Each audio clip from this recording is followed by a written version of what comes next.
So, have you ever looked around your local tech scene and just felt like, hey, we could be doing so much more here? If you've got that spark, that passion to connect developers, geeks, and innovators in your area, then you're in the right place. Today, we're going to demystify the whole process of starting a DEVCON chapter in the Philippines. We're going to turn that big idea into a real, achievable quest.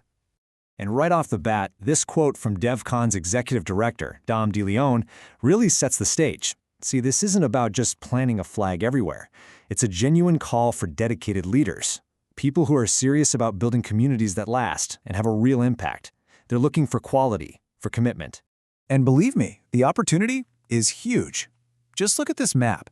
This is the Digital Cities 2025 roadmap, and it pinpoints key locations all over the country that are just primed for tech growth. We're talking talent, infrastructure, the whole shebang. Your city could be on this list, just waiting for someone like you to light that fire and build a real tech hub. All right, to help you get there, here's our game plan for this explainer. We'll kick things off with the big why, then we'll get into building your team, navigating that 9-month application journey, understanding the rules, checking out the rewards, and finally, getting you totally ready to start. Okay, so let's jump into that first, super important step, understanding the call to adventure. Why should you, a potential leader, even start this journey in the first place? Well, the mission is pretty simple, but it's incredibly powerful. It's all about empowering your local tech community. When you start a chapter, you basically become a beacon for innovation and collaboration in your area. You're not just starting a club, you're joining a nationwide movement that's recently welcomed chapters in places like Legazpi, Laguna, and Pampanga. It just goes to show that tech excellence is popping up all over the Philippines. No great quest is ever done alone, right?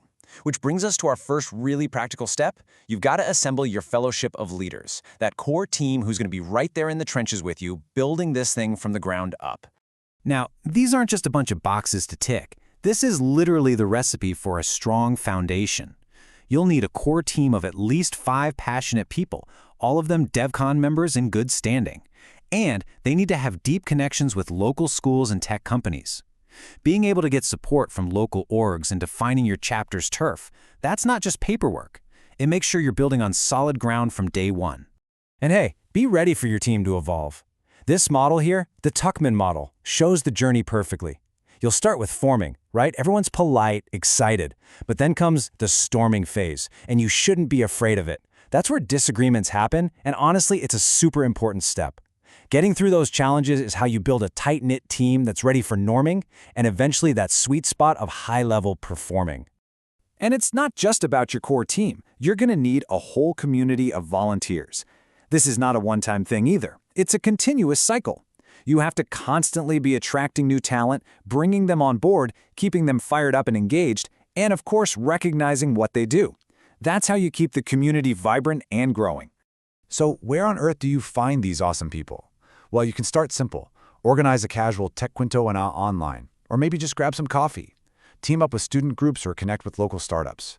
The DEVCON Laguna chapter actually started after its future president went to an event in Manila and was just so inspired, he wanted to bring that same energy back home. Okay, once you've got your team, it's time to begin the application journey. And I want you to think of this less like paperwork and more like a road of trials. It's designed to prove that your team is absolutely ready to lead. The whole journey takes about 5 to 9 months. It all starts with building your team and getting in touch with DEVCON HQ. Then comes the formal application, followed by the most important part, a 5-month stretch where you really have to showcase your community engagement. And all of that leads up to the official oath-taking. Yeah, months 3 to 7, that's your audition. This is where you really prove what your team is made of. You will need to organize 3 separate community events, even without any initial funding, to show that you can actually build partnerships and run successful programs. This is where you show them, not just tell them, what you can do. And don't worry, these don't have to be giant conferences. A Geek Up talk, a casual coffee shop meetup, or a code camp, those are all perfect examples. And here's a little pro tip from the guidelines. You can even brand your events as supported by DEVCON Luzon programs, for instance. That lets you start building that connection even before you're officially recognized. Pretty smart, right? All right, now every quest has its rules, and following them is so important, not just for your application to succeed, but really to protect both your team and the integrity of the whole DEVCON brand. Okay, this right here is the single most important rule to remember. Until you are officially recognized, you absolutely cannot use the DEVCON name or logo to represent your team. This is all about protecting the brand's reputation for quality and making sure there's no confusion in the community. Be an applicant team first and then earn that official title. Having the right mindset here is everything. Your focus should always be on your vision for the community and on your network, not on any potential funding. You've got to remember, this is all about building a community and making it sustainable. It's a nonprofit, volunteer-driven mission, not some solo project for financial gain. So, after navigating all those trials and following the rules, you finally reach the prize at the end of the quest. You achieve official status, and that unlocks a whole new level of support for your community. And the rewards are pretty sweet.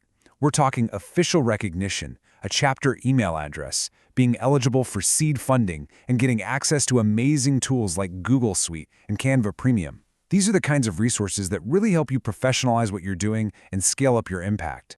And you know what? Becoming official is really just the beginning. There's a clear path for growth, from being an interested chapter to recognized, and then eventually to a thriving or even an advanced chapter after a few years. This whole progression opens up doors to national leadership roles and bigger funding opportunities, so the adventure just keeps on evolving. So there you have it. We've walked through the entire journey, right from that initial spark of an idea all the way to the long-term vision of becoming an advanced chapter. Your adventure? Well, it can begin right now. You've got the guide, you can see the path, and you understand the mission. The need is clearly there, and the opportunity is just waiting for someone to grab it. So really, the final question isn't about how to do it anymore. It's about whether you're ready to step up and be the champion that your local tech community has been looking for.